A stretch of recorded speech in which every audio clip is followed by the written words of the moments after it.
Two in Hyderabad. Last వీడియోలో చెప్పాను కదా! ల్యాప్‌టాప్ రీప్లేస్‌మెంట్ కోసం మళ్ళీ హైదరాబాద్ ఎళ్తున్నానని. ఇంకా స్ట్రెయిట్ అవే కోకాపేట్ ఆఫీస్‌కైతే వెళ్ళిపోయాను. ఇది నా బేస్ లొకేషన్. ఈ క్యాంపస్ చాలా బావుంటది. అండ్ ఎక్కడైనా కూర్చొని వర్క్ జేసుకోవచ్చు. చాలా ప్రశాంతంగా ఉంటాయి. ఇక్కడ క్యాఫెటీరియా గానీ, ఎవ్రీథింగ్ చాలా బావుంటది. ఫ్లోర్ మిర్రర్స్ నుంచి సిటీ చాలా బాగా కనిపిస్తది. సో, ఒక క్యాపుచినో తీసుకొని అలా సిటీ వ్యూ అయితే ఎంజాయ్ చేస్తున్నాను. కొద్దిసేపు అలా అయిపోయిన తర్వాత ఐటీ స్టోర్‌కెళ్ళి ల్యాప్‌టాప్ తీసుకున్నాక ఇంకా చేసేదేముంది, ఆకలేస్తుంది బాగా. లంచ్ టైమ్ అయింది.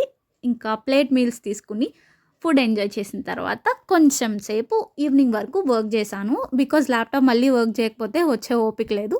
సో, పర్ఫెక్ట్‌గా వర్క్ చేస్తున్నప్పుడు మా ఇంటికి స్టార్ట్ అయిపోయాను. మీరు కూడా ఐటీ ఎంప్లాయేనా? అయితే ఏ కంపెనీలో వర్క్ చేస్తారు అనేది కామెంట్ సెక్షన్‌లో తెలియజేయండి. ఆఫీస్ కంప్లీట్ అయిన తర్వాత నేను సంతకెళ్ళాను. అసలు హైదరాబాద్‌లో సంతేంటి? ఎక్కడుంది? అని క్వెషన్స్ మీకు రావచ్చు. సో, నెక్స్ట్ వీడియోలో ఆ డీటెయిల్స్ అన్నీ పోస్ట్ చేస్తాను. Stay tuned. బాయ్.